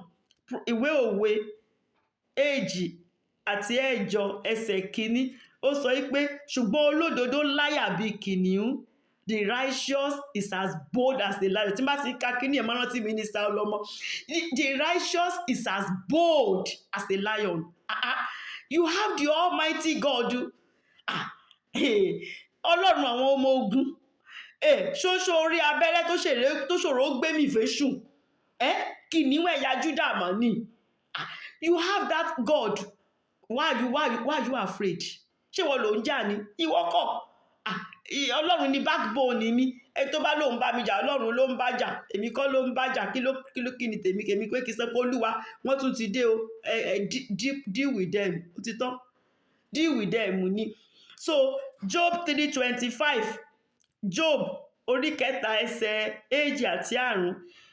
Job sọ pé nítorí ohun náà tí mo bẹ̀rù gidigidi.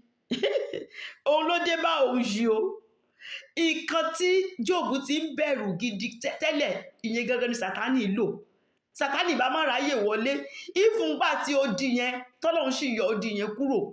Tó bá jẹ́ pé Job ò ní ẹ̀mí ìbẹ̀rù, nǹkan tó ti ń bẹ̀rù pé ọjọ́ kan kí kankan má ṣàwọn ọmọ yìí o, kí kankan má ṣe gbogbo àwọn ọ̀rọ̀ ohun yìí o, gbogbo nǹkan dẹ̀ ń lọ dáradára báyìí. Òun ò dẹ̀ fẹ́ kí kankan ẹrù yẹn, nǹkan tó ìyẹn gangan ni Sátánì rí láti fi wọlé. Òun ni. So Job fún rẹ̀ sọ pé nítorí ohun náà tí mo bẹ̀rù gidigidi. Nǹkan tó ń bẹ̀rù gidigidi ló dé bá òun yìí o. Ó ní ẹ̀rù ohun tó ń ba òun ní gidi. Ẹ lọ ka Job 3:25 yẹn. Nígbà míì kì í lè kó tàwọn Yorùbá kíní yẹn dáadáa, bọ́ ẹ ka Job 3:25 pé nǹkan tó bá òun lẹ́rù gangan, tó bá òun lẹ́rù gidigidi, tó máa ń ronú ẹ̀ṣá gangan dẹ̀ ló dé bá òun. So David sọ pé ẹni tó máa jókòó níbi ìkọ̀kọ̀ ọ̀gá ògo Ọlọ́run yìí kò gbọ́dọ̀ bẹ̀rù rárá. Tẹ́rù bá dé ó máa mú kúrò ní pé mo lólúwa tó gbójúlé. Ọlọ́run ò lè fi mí sílẹ̀. Ọlọ́run máa jà fún mi, kò gbọ́dọ̀ bẹ̀rù. So ní verse 6 ó wá sọ pé òun ò bẹ̀rù òru o, òun ò bẹ̀rù ọfà tó ń fà ní ọ̀sán o. Ní verse 6 fún rẹ̀ gan wá sọ pé ó ní tàbí fún àjàkálẹ̀ àrùn tí ń rìn kiri ní òkùnkùn. Ṣé mọ̀ pé àwọn àìsàn burúkú wọ̀nyí èyí tó pọ̀ ṣe mọ̀ pé wọ́n ń ràn wọ́n ni. Tẹ́ bá máa gbọ́ àwọn confession àwọn tó ti wà lẹ́gbẹ́ òkùnkùn tẹ́lẹ̀ tó pé wọ́n ti wá fàyè wọn fún Jésù. Ẹ máa gbọ́ irú tú tí wọ́n ń pa. ẹ máa gbọ́ àwọn nǹkan tí wọ́n ń ṣe, ẹ máa rò pé Dáfídì sọ wípé lóru làwọn àjàkálẹ̀ àrùn burúkú yẹn ló máa ń rìn káàkiri tí wọ́n ń pin. Dáfídì sọ pé òun ò ní bẹ̀rù ẹ̀ o, òun ò ní bẹ̀rù ẹ̀, bá àìsàn yẹn bá ṣe wá ló máa ṣe lọ o, ó máa padà síbi tó ti wà ní. Ó ní tàbí fún ìparun tí ń runi ní ọ̀sán gangan. Àwọn ìparun kan wà tẹ́ pé lójúmọmọ báyìí, kò ṣe pé lóru tiẹ̀, kò ṣe pé wọ́n tiẹ̀ ṣe é lóru, ní ojúmọmọ báyìí ló máa ń ṣẹlẹ̀. Dáfídì sọ wípé òun ò ní bẹ̀rù ẹ̀ o, torí kò lè pa òun, kò dẹ̀ ní pa àwa run lórúkọ Jésù lóòótọ́. Ó lóun ò ní bẹ̀rù. So Matthew 13:25 sọ wípé ṣùgbọ́n nígbà tí ènìyàn sùn, ọ̀tá rẹ̀ wá, ó fún epo sínú àlìkámọ̀, ó sì bá tirẹ̀ lọ. Bó ṣe bá tirẹ̀ lọ, nígbà tí ìwọ náà bá dẹ̀ jí wá dẹ̀ dá padà síbi tó ti wá.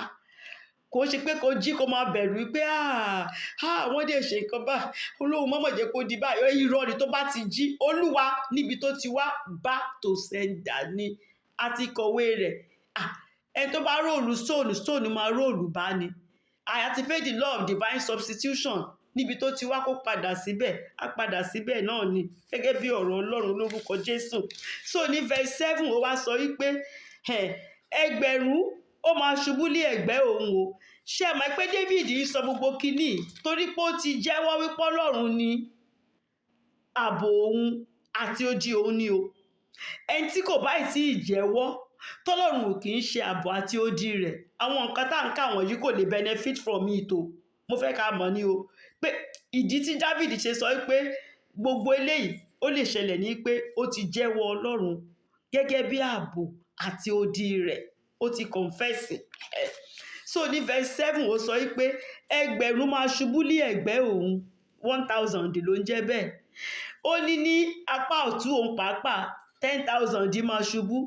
Bọ̀ kí ló máa ṣẹlẹ̀? Ó ní kò ní súnmọ́ ọ̀dọ̀ òun. Òun á kàn máa wò báyìí ni, á dẹ̀ máa ṣubú. Àwọn èèyàn á dẹ̀ àwọn gbogbo á dẹ̀ máa dàrú. Àwọn èèyàn á máa rébọ́, gbogbo á máa ṣe, Olúwa kàn máa wòran ni. Nítorí kí ni? Nítorí ó wà níbi ìkọ̀kọ̀ ọ̀gá ògo. Olúwa ti mọ odi iná yíká. Ó ti di àgbàdo inú ìgò. Àwòmọ́jú ni fájìyà adìyẹ kan wo àgbàdo yẹn, kò sí nǹkan tó lè ṣe ń pa ẹ̀. Tó bá wò táyà á dẹ̀ máa lọ ni. Dáfídì sọ wípé ẹgbẹ̀rún máa ṣubú lé ẹ̀gbẹ́ òun àti ẹgbàárùn lé apá ọ̀tún òun, ṣùgbọ́n kò ní súnmọ́ ọ̀dọ̀ òun. Nǹkan tó ṣẹlẹ̀ sáwọn American Army yẹn nìyẹn ní World War I àti World War II, pé gbogbo bọ́ǹbù yẹn wọ́n ń wò, kí ṣe pé wọ́n ń wò báyìí, kò dénú ṣíìpù tán wà yẹn, á dẹ̀ dúró. Ìbọn yẹn, àwọn ọ̀tá, báwọn ọ̀tá yẹn ṣe ń bọ̀, á máa kúrò lọ́dọ̀ wọn títí sọ fi dórí ilẹ̀. Nǹkan tí Dáfídì sọ Psalm 7 nìyẹn pé ẹgbẹ̀rún yóò ṣubú lé ẹ̀gbẹ́ rẹ àti ẹgbàárùn lé apá ọ̀tún rẹ, ṣùgbọ́n kì yóò sún mọ́ ọ̀dọ̀ rẹ. Ó wá sọ wípé ṣùgbọ́n o kìkì máa máa rí ni o, kì í ṣe pé mi ò ní rí o, máa máa wò báyìí. Ó ní kìkì ojú mi ni máa fi rí i, tí mo sì máa fi wo èrè àwọn ènìyàn búburú, gbogbo àwọn aṣebi tó ń ṣèkà. Ṣé ẹ mọ̀ pé wọ́n ṣe é nínú òkùnkùn? Wọ́n rò pé Ọlọ́run ò rí, wọ́n rò pé kò sẹ́ni tó mọ̀. Ṣùgbọ́n Dáfídì sọ pé ìdánilójú kan wà, pé ojú mi báyìí ni mo máa fi rí èrè àwọn ènìyàn búburú. Olúwa máa ń ṣèdájọ́ wọn tí mo dẹ̀ máa rí báyìí ni, kì í ṣe pé bóyá wọ́n máa ròyìn fún mi, máa fojú mi rí, ẹ máa fojú yín rí ni. Kan tí Dáfídì sọ nìyẹn. Ó ní kìkì ojú rẹ ni ìwọ ó máa fi rí i, tí o sì máa fi wo èrè àwọn ènìyàn búburú, torí Ọlọ́run olùdájọ́ òdodo ni. Nǹkan tó bá gbìn wàá ká, àjọ tó bá dá wàá kó, ó di dandan kó kó. But Dáfídì sọ pé ò ní kó lẹ́yìn ojú òun gangan ló máa kó. Òun fẹ́ witness ẹ̀yìn ni pé ò lè róhùn gbéṣe ló ń jẹ́ bẹ́ẹ̀, nítorí pé bó ṣe plan ẹ̀yìn gangan bẹ́ẹ̀ ló máa ṣe rí fún nǹkan tó plan ẹ̀ ló ń jẹ́ bẹ́ẹ̀. So ní verse 9 ó wá ń sọ pé nítorí ìwọ Olúwa, ìdí ni pé nítorí Ọlọ́run ni, ò kì í ṣe torí pé mo lágbára o. Nítorí ìwọ Olúwa ní í ṣe ààbò mi. Ṣé mo bó ti kọ́kọ́ confess ẹ̀ lẹ́ẹ̀kan, ó tún sọ lẹ́ẹ̀kan sí. Ó ní nítorí ìwọ Olúwa, ìwọ ní í ṣe bí ààbò mi o. Ibi ààbò Ọlọ́run ibẹ̀ ni mo wà. Èmi ti fi ọ̀gá ògo, mo ti fi ṣe ibùgbé mi. Ṣé mọ̀, abẹ́ Ọlọ́run Olódùmarè, the Almighty God, ibẹ̀ ni mo fi ṣe ibùgbé, ibẹ̀ ni mo wà, ibẹ̀ ni mo ti sá àsálà mi sí, torí pé mo ti wà ń bẹ̀, kò sí nǹkan kan tó máa ṣẹlẹ̀ sí mi. Ẹ wá máa gbọ́ láti verse 10, verse 9 gbọ́dọ̀ ṣẹlẹ̀ kí verse 10, 11, 12, 13, 14, 15, 16 kó tó lè ṣẹlẹ̀. Torí pé mo fi Ọlọ́run mo fi ṣe ibi ààbò mi, nítorí pé ìwọ ọ̀gá ògo mo ti fi ṣe ibùgbé mi. Then verse 10 á wá ṣẹlẹ̀. Búburú kan kì yóò ṣubú lù mí. One, ó ń sọ àwọn bẹ́nẹ́fìtì tó wà ńbẹ̀ o. Téèyàn bá ti fi Ọlọ́run tó fi ṣe ibi ààbò rẹ̀, tó dẹ̀ fi ọ̀gá ògo El Shaddai, Olódùmarè tó fi ṣe ibùgbé rẹ̀, àwọn nǹkan téèyàn máa ní oore ọ̀fẹ́ rẹ̀, òun làwọn nǹkan tó wá ń sọ o. Búburú kan kì yóò ṣubú lù ọ́. One, bẹ́ẹ̀ ni àrùnkárùn kì yóò súnmọ́ ilé rẹ. Ó di méjì. Proverbs 12:21, ìwé òwe 1, ẹsẹ̀ 2 àti 1, ó sọ pé kò sí ibi kan tí yóò bá olódodo. Ìlérí tọ́lọ́run ṣe nìyẹn o. Ó ní ṣùgbọ́n àwọn ènìyàn búburú ni yóò kún fún ibi, bọ̀ kò sí ibi kankan tó máa bá olódodo. Olódodo ló ń sọ o. Olódodo lẹni tó ń gbé ibi ìkọ̀kọ̀ ọ̀gá ògo yìí o. Ẹlẹ́ṣẹ̀ ò lè gbé bẹ́ẹ̀ o. Ẹni tí ò gbàgbọ́ nínú Ọlọ́run, tí ò tiẹ̀ gba ọ̀rọ̀ Ọlọ́run gbọ́ gan kò lè gbé bẹ́ẹ̀ o. So David sọ wípé àrùnkárùn kò ní súnmọ́ ilé mi. Ó di méjì. Ìkẹta, ní verse 11 ó wá sọ wípé nítorí Olúwa máa ń fi àṣẹ fún àwọn áńgẹ́lì rẹ̀. Torí Olúwa, tí bá ti fọlọ́run ṣe ibi ààbò mi, tólúwa dẹ̀ jẹ́ ibùgbé mi, Olúwa máa ń fi àwọn áńgẹ́lì rẹ̀, angelic intervention ló ń jẹ́ bẹ́ẹ̀. Olúwa máa ń fi àwọn áńgẹ́lì rẹ̀, ó máa fi wọ́n fún mi láti pa mí mọ́ ní ọ̀nà mi gbogbo. Ó di mẹ́ta, ó di mẹ́rin. Àwọn bẹ́nẹ́fìtì ẹ máa kọ nọ́mbà sórí wọn, torí máa bi wá kí ni bẹ́nẹ́fìtì tó wà téèyàn bá ti fọlọ́run ṣe ibi ààbò rẹ̀, tó dẹ̀ ti fi ọ̀gá ògo tó fi ṣe ibùgbé rẹ̀. Búburú kan kì yóò ṣubú lù ú. One, bẹ́ẹ̀ ni àrùnkárùn kì yóò súnmọ́ ilé rẹ̀. Two, nítorí Olúwa máa fi àṣẹ fún àwọn áńgẹ́lì rẹ̀ nítorí mi. Ó di mẹ́ta, láti pa mí mọ́ ní ọ̀nà mi. Ó di mẹ́rin. Mo fẹ́ sọ̀rọ̀ nípa verse 11. Ṣé ẹ mọ̀ pé Sátánì, ṣé ẹ mọ̀ pé ó kóòtì bíi fún Jésù Kristi? Ṣé ẹ rántí? Nígbà tí Jésù Kristi lọ gbààwẹ̀, nígbà tí Jésù Kristi gba àwẹ̀ tán ní 40 days, nígbà tí Sátánì ó wá pàdé Jésù Kristi. Ẹ máa wo bí Sátánì bó ṣe burú sí o. Nígbà tó máa kóòtì ibi yìí, ṣé mọ̀ pé ó yọ ibi tí ó bá òfin rẹ̀, ó yọ kúrò. Sátánì ò kóòtì ẹ̀ bó ṣe wà nínú Báíbù o. But àwọn èèyàn máa sọ pé Sátánì kóòtì ẹ̀ bó ṣe wà nínú Báíbù kọ́ ni Sátánì ṣe kóòtì ẹ̀ o. Tẹ́ bá lọ wo Matthew 4, nígbà tó lọ bá Jésù, Matthew chapter 4 verse 6, ó sọ fún Jésù wípé nítorí tí Ọlọ́run máa fi àṣẹ fún ẹ, ó mú Jésù lọ sórí òkè ni o. Orí òkè yẹn spiritual ni o, kò ń ṣe physical, kò sókè kankan téèyàn ti lè rí gbogbo àgbáyé ń bẹ̀. Ó mú Jésù wọnú ẹ̀mí. Jésù ṣe parí àwẹ̀ ni o. Ó ṣe ojú Jésù báwo dẹ̀ mú Jésù wọnú ẹ̀mí ni pé wá, má ṣe wàhálà, gbogbo wàhálà tó fẹ́ ṣe yìí má ṣe. Èmi ni mo wà ní charge ayé yìí. Sórí gbogbo ọ̀rọ̀ ayé yìí, sórí mo lè fún ẹ gbogbo ẹ̀. Kò ní ìdí pé ó fẹ́ please Ọlọ́run, má wá ẹ̀ṣẹ̀ tó fẹ́ wá kó wàhálà ni, má bá wọn ṣe gbogbo yẹn. Wàá gbádùn gbogbo nǹkan tó fẹ́ pátápátá ni màá fún ẹ. Tó bá kàn tiẹ̀ lè, ìwọ ṣáà rọra just bow, ìwọ ṣáà bow fún mi. Tó bá ti lè tẹríba fún mi, ó ti tán. Gbogbo nǹkan tó wà láyé yìí, gbogbo ẹni màá fi fún ọ. Ṣé ẹ mọ̀? Ó wá sọ fún Jésù wípé tó bá lè jọ́ǹpù látorí òkè yẹn, tó bá lè jọ́ǹpù sílẹ̀, after ọ̀rọ̀ Ọlọ́run sọ wípé Olúwa máa fi àṣẹ fún àwọn áńgẹ́lì rẹ̀ nítorí rẹ̀. Ló kóòtì kò kóòtì bí ẹ̀. Torí bí ẹ̀ sọ wípé àwọn áńgẹ́lì yẹn pé wọ́n á pa ọ́ mọ́ ní ọ̀nà rẹ gbogbo. Sátánì jọ́ǹpù yẹn, ó skip yẹn. Ó wá lọ sí verse 2. Ó ní wọ́n ó gbé ọ sókè lé ọwọ́ wọn kí ìwọ kí ó má bàa fi ẹsẹ̀ rẹ gún òkúta. Ká ní pé Jésù ò mọ Báíbù ni. Tí Jésù náà sọ pé òkè tó tọ́, Ọlọ́run sọ bẹ́ẹ̀ lóòótọ́, tó bá lọ jọ́ǹpù ẹ rí i pé àwọn áńgẹ́lì wọn ò ní gbé Jésù dìde o, nítorí pé ibi tí ó yẹ kí àwọn áńgẹ́lì ti pa Jésù mọ́ ń bẹ̀, Sátánì yọ kúrò, ó yọ bí kúrò. Ṣé rí, that's why tó jẹ́ pé a láti ka ọ̀rọ̀ Ọlọ́run, torí téèyàn bá ka ọ̀rọ̀ Ọlọ́run Sátánì á tàn yàn o. Àìmọye, mi ò kì í condemn pásítọ̀, ṣùgbọ́n àìmọye pásítọ̀ tó jẹ́ pé wọn kì í ka báíbù, wọn mọ báíbù púpọ̀ o. Àìmọye pásítọ̀ mi ẹ lè ní kó jókòó kó kọ 7 verses nínú báíbù sílẹ̀, kò lè quote ẹ̀ correctly, kò lè kó jókòó báyìí kó kọ 7 verses sílẹ̀ bó ṣe wà nínú báíbù. Pásítọ̀ mi wà bẹ́ẹ̀ o, ó dẹ̀ ń kọ́ àwọn èèyàn nínú ìjọ. So báwo làwọn ìjọ ṣe fẹ́ ṣe mọ báíbù tó? So ló ti di dandan ká mọ, ká fúnra wa ká ka báíbù. Sátánì ò kì í fẹ́ ká kà á, Sátánì ò kì í fẹ́ ká gbọ́. Ẹ develop ara yín, ẹ jọ̀ọ́, ẹ fẹ́ràn bíbélì, ẹ ka báíbù, ẹ mọ ọ̀rọ̀ Ọlọ́run. Tẹ́ ẹ bá mọ ọ̀rọ̀ Ọlọ́run, tán bá kóòtì irú ẹ̀ bí Sátánì ṣe kóòtì ẹ̀yin, ẹ máa gbà á ni. Ẹ sọ pé ọ̀rọ̀ Ọlọ́run pé ẹ wà ní báíbù lóòótọ́, bẹ́ẹ̀ bọ́ ẹ̀kọ́ lọ́lọ́run ṣe sọ. Ibi tó máa na Sátánì ó yọ kúrò ńbẹ̀, ó yọ bí ẹ̀ ó yọ kúrò ńbẹ̀. Bọ̀ Jésù mọ̀ pé àwọn ń dán Ọlọ́run wò ni. Jésù mọ̀ pé ó mọ nǹkan tóun ṣe Sátánì, ó ń dán Ọlọ́run wò ni. Èèyàn gbọ́dọ̀ dán Ọlọ́run wò, ọ̀rọ̀ Ọlọ́run ló fi ń dán Ọlọ́run wò yẹn.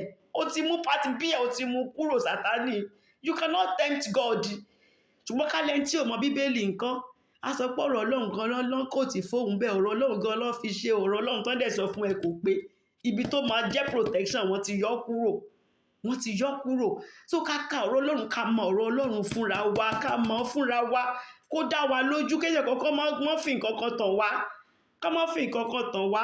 So verse 12 ó wá sọ wípé wọ́n ó gbé ọ sókè lé ọwọ́ wọn, kí ìwọ kí ó má bàa fi ẹsẹ̀ rẹ gún òkúta. Ara benefit tó sì wà nínú pé kéèyàn fi Ọlọ́run kó fi ṣe ààbò rẹ̀, kó dẹ̀ fi ọ̀gá ògo, El Shaddai, the Almighty God, kó fi ṣe ibùgbé rẹ̀. Àwọn benefit tó sì wà ń bẹ̀ nìyẹn. Ní verse 13 benefit yẹn sì continue. Ní verse 13 ó sọ wípé ìwọ ó kọjá lórí kìnìún àti pamọ́lẹ̀. Ìkeje nìyẹn, benefit tó wà nínú pé kéèyàn fi Ọlọ́run kó fi ṣe ibi ààbò rẹ̀, kó dẹ̀ fi ọ̀gá ògo kó fi ṣe ibùgbé rẹ̀. Ìwọ ó kọjá lórí kìnìún àti pamọ́lẹ̀. Ẹgbọrọ kìnìún àti ejò ńlá ni ìwọ ó fi ẹsẹ̀ tẹ̀ mọ́lẹ̀. Ṣé mọ̀ pé Ọlọ́run ṣèlérí fún wa ní Luke 10:19, my favourite scripture. Luke 10 verse 19. Kíyèsí, èmi fún yín lé àṣẹ láti tẹ ejò àti àkéekèé mọ́lẹ̀, àti lórí gbogbo agbára ọ̀tá. Kò sì sí ohun kankan bí ó ti wù kí ó ṣe tí yóò pa yín lára. Ìlérí tọ́lọ́run ṣe fún wa nìyẹn.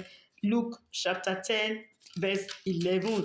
Ní verse 14 David wá sọ wípé nítorí ìdí ni wípé, nítorí ṣẹ̀mà, nítorí David sọ wípé ní verse 14 yìí o, Ọlọ́run ọ̀gá ògo fúnra rẹ̀ gangan ló ń sọ̀rọ̀ o.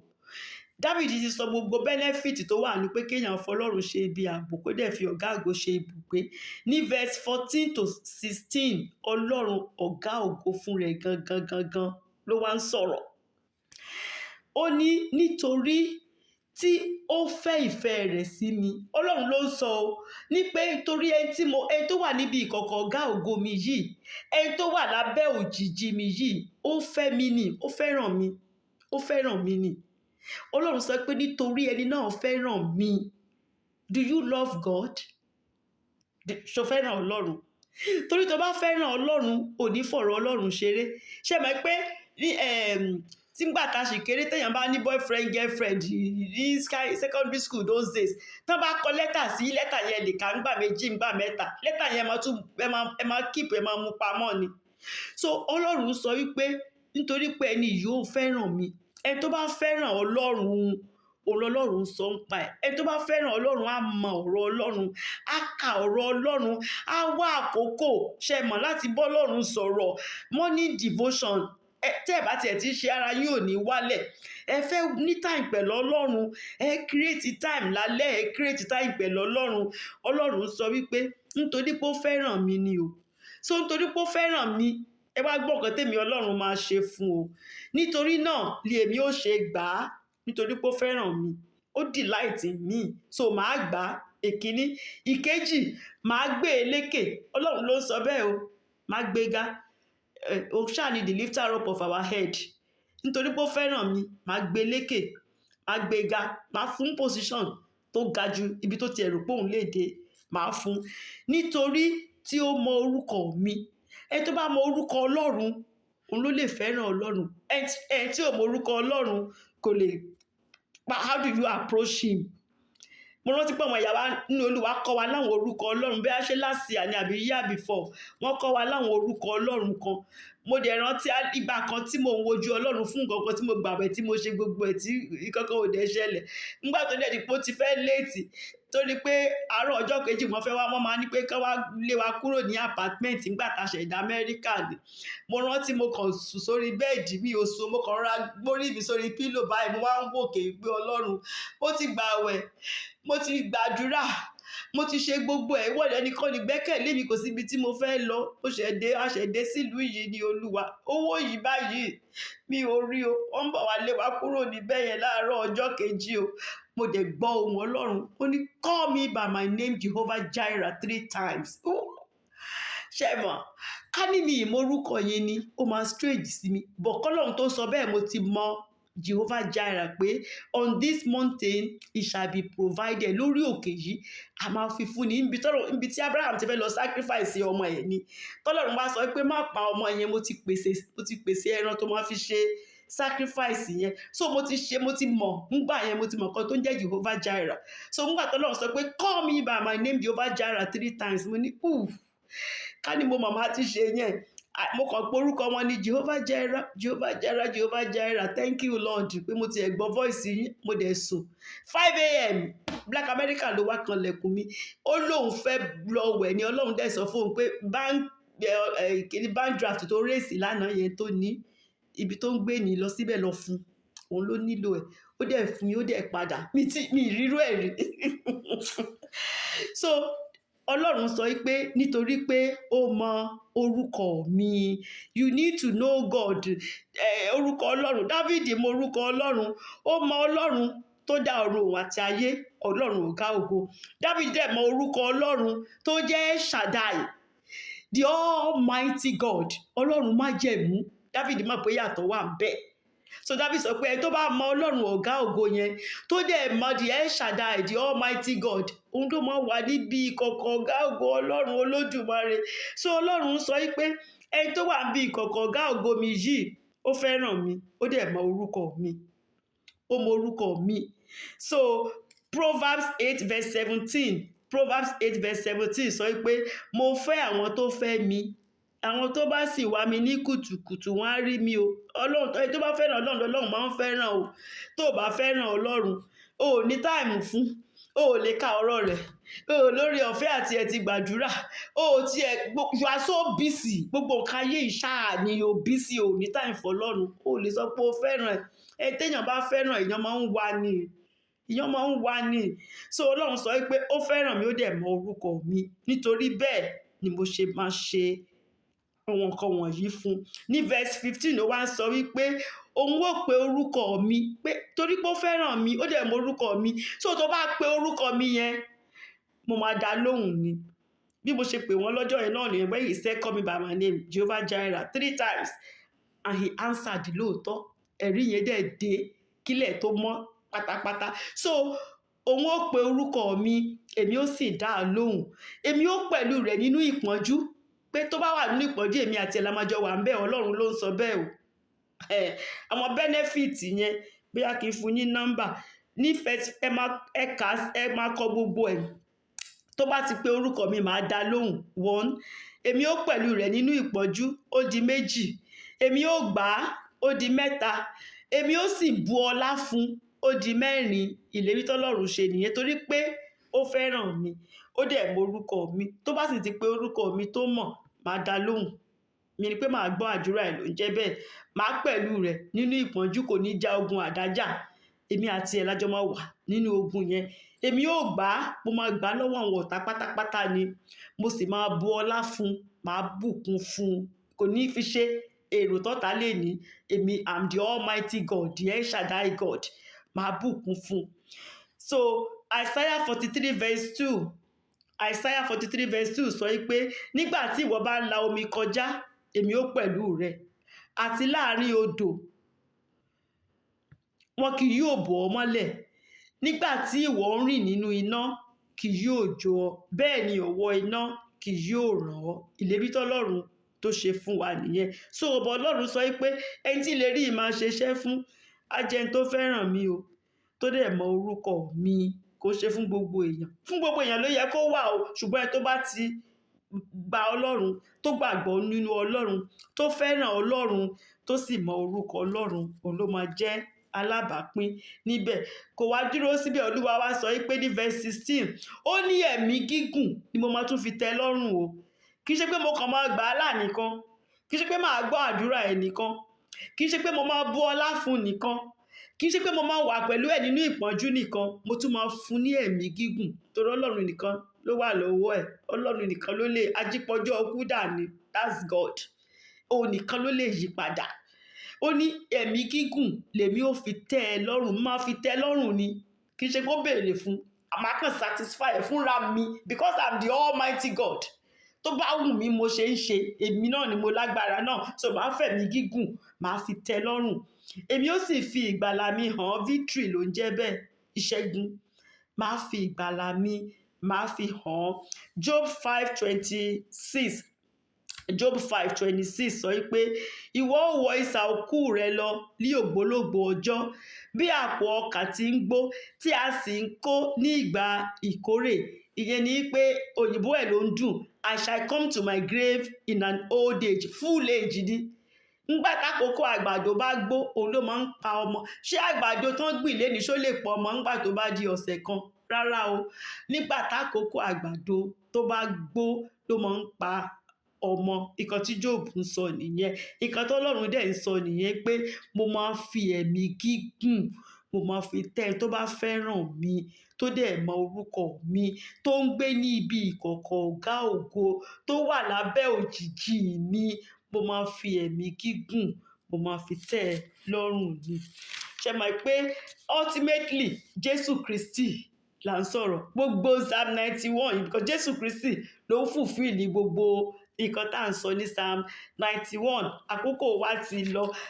Tá bá ṣe review next week mo lè sọ díẹ̀ nípa ẹ̀. Gbogbo nǹkan tó wà ńbẹ̀ Jésù Kristi ló fulfill gbogbo nǹkan. Jésù Kristi ní covering yẹn, ààbò yẹn. Mẹkiṣídẹ́ẹ̀kì tí Abraham tó pàdé, Jésù Kristi ni òun ló fulfill gbogbo Psalm 91. Ó gangan ni aṣọ ìbora tó wà ní Psalm 91 téèyàn ń kó sí abẹ́ blanketi ẹ̀, téèyàn ń kó sí abẹ́ Jésù Kristi gangan ni. Ẹ jẹ́ ká conclude pẹ̀lú wípé ó sọ pé tó bá mọ orúkọ òun, ẹni tó bá ní ìgbẹ́kẹ̀lé nínú òun, ẹni tí ò ní ìgbẹ́kẹ̀lé nínú Jésù, ẹni tí ò mọ orúkọ Ọlọ́run kò lè fọ Ọlọ́run ṣe bí ààbò rẹ̀ o. Ọlọ́run ò dẹ̀ lè jẹ́ odi fún. Bọ̀ kéèyàn tiẹ̀ tó lè di pé èèyàn tiẹ̀ máa tó gbẹ́kẹ̀lé Ọlọ́run, kó tó di pé èèyàn tiẹ̀ máa sọ pé ìwọ Olúwa, ìwọ ni ààbò mi o, ìwọ lódì mi o. Ohun àkọ́kọ́ ni wípé Mẹkiṣẹ́dẹ́ẹ̀kì kọ́kọ́ pàdé Ábúráhámù. Ó dẹ̀ fún Ábúráhámù ní búrẹ́dì àti wáìnì. Ara Jésù ló ń jẹ́ búrẹ́dì o, ẹ̀jẹ̀ Jésù ló ń jẹ́ wáìnì. Lórí igi àgbélébùú ni o. Ẹni tí ò bá tí ì gba Jésù Kristi ní Olúwa àti olùgbàlà rẹ̀ kò lóore ọ̀fẹ́ láti ẹ̀ ti jẹ ara Olúwa yẹn. Lè kà á mọ́ ẹni tí ó wà nínú Jésù tó tiẹ̀ lè jẹ ara Olúwa yẹn. Àfẹ́ tá bá ti wẹ̀ nínú ẹ̀jẹ̀ nìkan ni o. Tá bá ti wẹ̀ ọ́ nínú ẹ̀jẹ̀ tó ti di àtúnbí, nígbà náà la lè sọ wípé òkè o lè fọlọ́run, o lè fi ṣe ibùgbé rẹ, o lè fọlọ́run, o lè fi ṣe ààbò rẹ. So tó bá ti gba Jésù Kristi ní Olúwa àti olùgbàlà rẹ, tá àti ìkọrúkọ rẹ sínú ìwé ìyè, gbogbo nǹkan tá a sọ ní Psalm 91 yìí, ó lè jẹ́ alábàápín o tó bá wà lábẹ́ ẹni tó jẹ́ ọmọ Ọlọ́run o, bóyá ẹjọ́ lọ bì kan tí kankan dẹ̀ ṣẹlẹ̀, ṣe mọ̀ nítorí olódodo Ọlọ́run lè pa ẹni tí ò ṣe, Ọlọ́run lè pa á mọ́ bí àwọn àmì yẹn ṣe benefit from commander yẹn, ṣe mọ̀. Bọ̀ tó bá fẹ́ fúnra ẹ, o fẹ́ kọ́lọ́run jẹ ibùgbé rẹ lóòótọ́, o fẹ́ kọ́lọ́run, o fẹ́ kó jẹ́ ààbò rẹ, ìwọ náà fẹ́ sọ pé nínú ọlọ́run yìí nìkan ò ní mo gbẹ́kẹ̀lé. O láti fi ayé rẹ, o láti fi fún Jésù, o láti di àtúnbí pẹ̀lú àmì kí wọ́n fúnfún rẹ gan mọ̀ pé yes, I'm born again.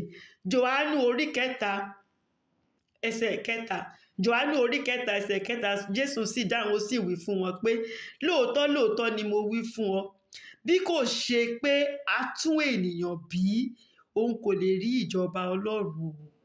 Ẹni tá a bá tún bí, ẹni tá a wẹ̀ nínú ẹ̀jẹ̀ Jésù Kristi kò lè rí ìjọba Ọlọ́run, kò lè gbé ní abẹ́ òjìji Ọlọ́run, kò lè gbé ńbẹ̀. Bóyá o ti gba Jésù tẹ́lẹ̀, but nígbà tí ṣòro dé, o ti kúrò níbi ààbò yẹn, o ti wá ààbò lọ síbòmíràn, o ti ní ìgbẹ́kẹ̀lé mìíràn, ìgbẹ́kẹ̀lé rẹ̀ ò sí nínú Ọlọ́run alààyè mọ́, kò sínú Ọlọ́run ọ̀gá ògo mọ́. Oore ọ̀fẹ́ wà fún ọ lénìí, aláàánú lọlọ́run. Tó bá tún sọ pé Olúwa lóòótọ́ mo ti lọ, mo ti ṣẹ̀, dáríjì mi, mo tún fẹ́ padà, Olúwa sì tún gbà ọ́ padà, a sì tún kọ orúkọ rẹ sínú ìwé ìyè. Ìwọ náà wá lè sọ pé yes, Olúwa ni ààbò mi, òun sì ni agbára mi. Àbí o tiẹ̀ tí ìgbà Jésù Kristi rí, gbogbo eléyìí tá à ń sọ yìí, o kàn ń wòran ni, o kàn ṣáà lọ ṣọ́ọ̀ṣì tí ẹ ni pé ibi tí gbogbo nǹkan yìí ń lọ ká ṣáà ṣì máa wò ó, ó rí ká ṣì máa wò ó ló ṣì wà. Àkókò ń lọ. Today is the day of salvation. Ọ̀la lè pẹ́ jù, ọ̀la lè pẹ́ jù. Oore ọ̀fẹ́ wà fún ọ lénìí láti gba Jésù Kristi ní Olúwa àti olùgbàlà rẹ. So tó bá fẹ́ gba Jésù Kristi ní Olúwa àti olùgbàlà rẹ, ẹ jẹ́ ká jọ gba àdúrà wípé Olúwa, mo máa ra mi gẹ́gẹ́ bí ẹlẹ́ṣẹ̀ nítorí tèmi ló ṣe kú ikú oró lórí igi àgbélébùú. Dárí gbogbo ẹ̀ṣẹ̀ mi jì mí. Fi ẹ̀jẹ̀ rẹ fi wẹ gbogbo ẹ̀ṣẹ̀ mi mọ́.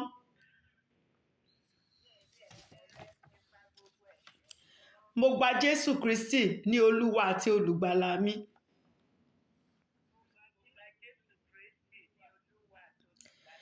Èmi náà fẹ́ bá ọ jíǹde bó ṣe jíǹde lọ́jọ́ kẹta.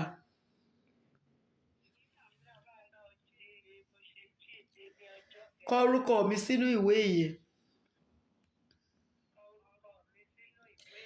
Ẹ tó bá sì fẹnu rẹ̀ sọ lóòótọ́, tó sì gbàgbọ́ nínú ọkàn rẹ̀, tí ò ṣe pé ó kàn fẹnu sọ nìkan, tó gbàgbọ́ nínú ọkàn rẹ̀, tó sì bẹ̀rẹ̀ sí ní tẹ̀lé Jésù Kristi, tó fi gbogbo àwọn ẹ̀ṣẹ̀ iṣẹ́ ayé wọ̀nyí tó fi sílẹ̀, tó ń tẹ̀lé Jésù Kristi, àwọn áńgẹ́lì á máa yọ̀ lọ́run.